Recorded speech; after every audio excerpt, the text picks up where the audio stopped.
Hello les amis, j'espère que vous allez bien. J'ai fait déjà plusieurs autres vidéos sur les rêves et je pense que je vais continuer d'en faire.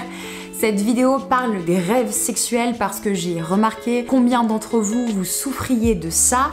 Et comme ça a été mon combat pendant des années quand je n'étais pas chrétienne et quand j'ai été chrétienne, il me semblait important de faire cette vidéo afin que vous aussi vous puissiez vous rendre compte de ce que vous vivez et surtout que vous soyez libérés. Cette vidéo n'est en aucun cas pour faire peur ou pour mettre une notion d'urgence dans le cœur de chacun d'entre vous, mais il semble important lorsque nous sommes chrétiens de prendre conscience du monde spirituel qui nous entoure, même si ce monde nous ne le voyons pas, il existe bel et bien. Dieu habite dans ce monde, les démons, les anges, toutes sortes de choses habitent dans ce monde et la Bible en parle de nombreuses fois et je prends notamment cet exemple dans Daniel où Daniel jeûne 21 jours parce que l'ange était bloqué au deuxième ciel et qu'il y avait une guerre dans le ciel pour pas qu'il arrive auprès de Daniel. Dans cette même dynamique, il me semble très important que vous soyez au courant et surtout de parler clairement des choses. J'ai fait des vidéos sur ça, mais comme vous le savez, j'ai eu très rapidement un déséquilibre en termes de sexualité. Déjà petite, je faisais des pratiques qui n'étaient pas normales quand on est petit et donc ça a créé toutes sortes de dysfonctionnements et de déséquilibres. Je me rappelle avoir à 11-12 ans déjà des rêves à connotation sexuelle et plus le temps passait, plus ces rêves devenaient avec beaucoup d'abominations.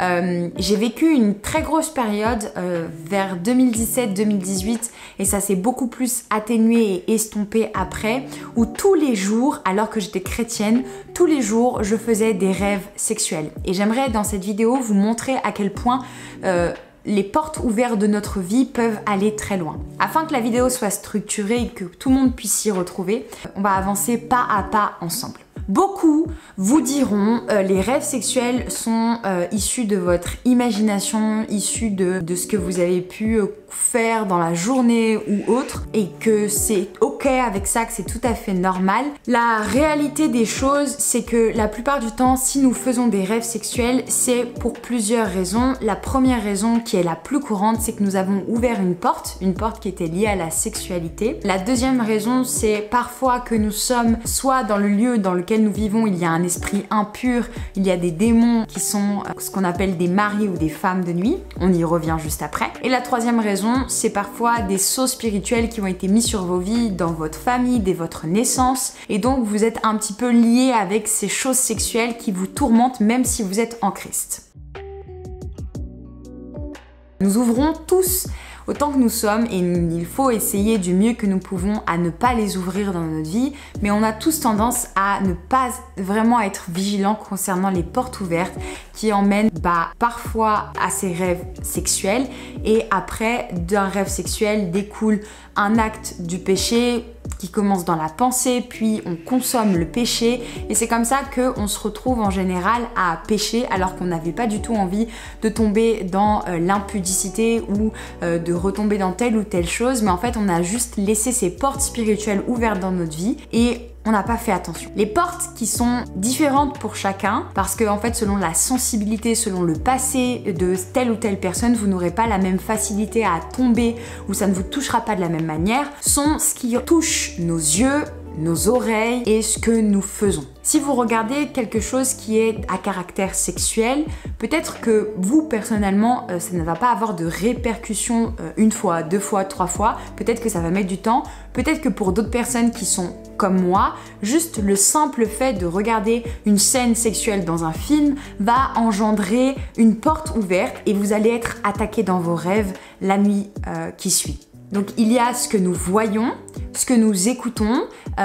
Si vous écoutez des choses qui vous poussent dans l'impudicité, si vous écoutez des choses qui réveillent en vous des désirs cachés jusqu'au mariage, c'est aussi une porte possible ouverte afin que vous soyez attaqué dans la sexualité après. Il y a aussi les portes que nous ouvrons lorsque nous commençons à rentrer dans l'impudicité physique et ce qui est très malheureux, c'est que peut-être vous n'êtes pas allé jusqu'au bout et gloire à Dieu, mais vous serez peut-être attaqué derrière dans vos rêves, vous ferez toutes sortes de rêves qui finalement vous pousseront, sont uniquement là pour vous pousser à l'impudicité. Le nombre de fois où j'ai fait des rêves qui m'ont emmené à la masturbation, qui m'ont emmené au désir sexuel plus, à vouloir limite mettre Dieu de côté, mettre ma foi de côté parce que mon désir était tellement grand, parce que j'étais tellement attaquée dans mes pensées, attaquée dans mon cœur, d'avoir rêvé de ça toute la nuit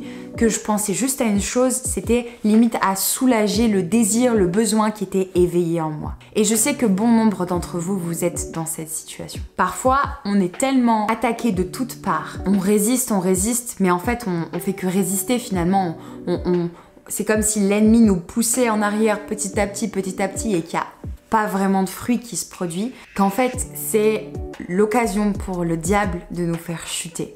Et s'il voit que ça marche, il va recommencer et recommencer et recommencer. Mon témoignage à moi, c'est que je ne comprenais pas pourquoi j'avais autant de rêves sexuels dans ma vie. Parce que je ne regardais pas de films, parce que j'essayais du mieux que je pouvais de m'éloigner de tout ça, et je ne fréquentais personne et je ne comprenais pas pourquoi il y avait autant de rêves sexuels sur l'homosexualité, sur le fait d'être un garçon, j'étais un coup une fille, un coup un garçon. Il y avait vraiment des rêves d'abomination. On se serait cru à Sodome et Gomorrhe et je comprenais pas comment c'était possible le jour dans mon conscient de vivre des choses si fortes avec le Seigneur et dans mon inconscient quand je dormais d'être autant attaquée sur la sexualité. La question, le sujet par exemple des rêves où j'avais des relations sexuelles avec des femmes et vice versa, en fait a été réglé lors d'un moment de prière où je demandais à Dieu, Seigneur, qu'est-ce qui se passe là? Seigneur, qu'est-ce que j'ai ouvert comme porte? Elle vient d'où la faille pour que le diable puisse autant passer par mes rêves dans ça? Et le Seigneur m'a reconduit dans mon passé lorsque nous étions toutes petites et en fait où on jouait au papa et à la maman avec des copines à moi, où on consommait même de la pornographie alors qu'on était des enfants et où on faisait semblant d'avoir des relations sexuelles entre filles finalement parce qu'on voyait soit ça à la télé, soit je ne sais pas. C'est un petit peu aussi le mood qu'il y a chez les enfants en ce moment. Ça commençait déjà avec ma génération. Et en fait, je me suis repentie sincèrement en disant Seigneur, pardonne-moi pour ce que j'ai fait. Et j'ai surtout pris autorité en disant mais je brise ça au nom de Jésus, ça n'a plus aucun effet dans ma vie. Au nom de Jésus, les liens que j'avais créés inconsciemment, je les brise, je les casse. Et les rêves liés à l'homosexualité se sont directement finis. C'était fini. Ensuite, j'ai demandé au Seigneur, d'où viennent les rêves où je suis un garçon, où je me transforme, où j'ai plusieurs personnalités même en un rêve. Et en fait, le Seigneur a mis le doigt sur le manque d'identité qui était le mien. Et en fait, c'était pas tellement la sexualité dans la sexualité qui était poussée, c'était dans l'identité. Qui tu es, Noémie? Et dans mes rêves, dans mon subconscient, les attaques que j'avais étaient liées à mon identité. Un coup j'étais un homme, un coup j'étais une femme, un coup j'étais les deux, j'étais un mix, j'étais des formes. En fait, c'était simplement lié à mon identité, mais sous forme sexuelle, qui fait que vous avez encore plus le dégoût quand vous vous réveillez en vous disant mais je suis impure, j'ai l'impression d'avoir péché toute la nuit contre le Seigneur. Mais ça, c'est une idée reçue et fausse, mes amis. Elle n'est pas vraie. Et j'ai dit, ok Seigneur, je vais travailler sur l'identité, parce que ce n'est pas normal. Quand j'ai travaillé sur ces deux choses, la dernière des portes ouvertes qui était dans ma vie, c'était le fait que je côtoyais une personne qui avait une vie totalement impudique, qui avait une vie de débauche. Et en fait, mon cœur était tellement attaché à cette personne que j'étais comme un livre ouvert face à cette personne et l'ennemi passait par lui pour m'attaquer sexuellement, afin que moi aussi je tombe dans l'impudicité, seule ou avec lui. Quand cette personne est sortie de ma vie, les rêves sexuels se sont totalement arrêtés. Parce que l'ennemi n'a plus aucune porte pour venir m'attaquer. C'est ça mes amis, fermer les portes spirituelles. Et lorsque vous ne comprenez pas d'où vient la source, la seule chose à faire, c'est la prière. Demandez à Dieu pourquoi vos rêves sont aussi abominables. Pourquoi le diable vous attaque sur ça. La deuxième grande chose, et qui arrive à bon nombre d'entre nous, ce sont les démons sexuels. On les appelle plus communément les incubes et les succubes. Vous pouvez aller chercher sur internet, je vais pas vous mettre des images parce que ce sont des démons horribles et abominables, mais grosso modo, Ils viennent dans la nuit et ils vous violent. Et le matin, la caractéristique principale, c'est que le matin, vous avez des séquelles physiques de ce qui s'est passé dans la nuit, que vous soyez homme ou femme. Ça s'est manifesté physiquement. Ça s'appelle un mari et une femme de nuit. Ils vous collent à la peau et ils essayent par tous les moyens de vous souiller et de rendre vos rêves totalement impurs. Il y a plusieurs sources à ça. Parfois, vous avez un appel qui est un appel d'amour, un appel très fort sur ça. Et donc, le contrepoids, votre combat sur l'appel d'amour que vous avez, c'est un esprit incube ou succube qui vous colle à la peau pour contrebalancer cet appel que vous avez. Comme dans tous les appels, vous avez toujours un point de faille, un point par lequel le diable essayera sans cesse de passer et vous devrez veiller toute votre vie. Ces démons-là se chassent par la prière avec autorité et foi. Au nom de Jésus, je déclare que tu es vaincu, que tu sors, que tu n'as pas ta place dans cette maison, que tu n'as pas ta place auprès de moi, dans mon lit, à déclarer le sang de Christ et à prendre autorité. Ce genre de démons sexuels, spirituels ne se chasse pas en disant « Seigneur, aide-moi », mais c'est par l'autorité que Christ nous a donnée que nous pouvons chasser ces démons. Et si vous ne vous sentez pas assez forte, demandez à l'Esprit Saint qui vit en vous de vous remplir de force. Appelez-le, passez des temps intenses avec Dieu et dites au revoir à ce démon qui essaye de vous pourrir la vie. Et si vous avez besoin d'être accompagné, appelez votre pasteur, appelez des frères et sœurs en Christ qui seront là avec vous pour prier et pour renvoyer ces incubes ou succubes dans le feu de l'enfer. C'est le même monde que les sirènes des eaux, que tous ces démons qui essayent par tous les moyens de vous séduire, de vous coller à la peau pour que vous puissiez tomber bel et bien dans le péché et l'abomination. La dernière des portes ouvertes, c'est celle des liens spirituels. Vous savez, si Dieu ne veut pas que nous ayons de relations sexuelles hors mariage, c'est parce qu'il a établi un cadre bien précis. Et ce cadre-là, c'est le mariage, parce qu'il y a sa main, sa protection. Mais lorsque nous avons des relations sexuelles, lorsque nous nous masturbons, lorsque nous consommons de la pornographie, lorsque nous faisons finalement des actes impudiques, le diable vient devant Dieu et dit « Tu ne peux pas les protéger de ce qu'ils font. » Parce qu'ils ne respectent pas ta volonté, ils ne sont pas dans ta volonté parfaite.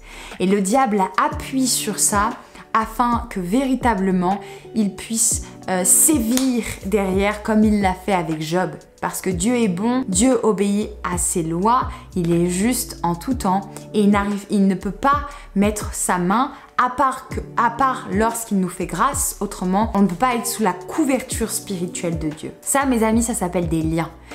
Et Christ nous a donné l'autorité pour briser ces liens au nom de Jésus. Lorsque nous faisons tout ça, nous sommes liés spirituellement avec des mauvaises choses. Et c'est là où toutes sortes d'esprits essayent de s'attacher à nous.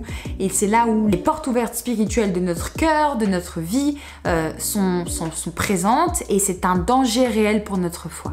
Luc 10, 19.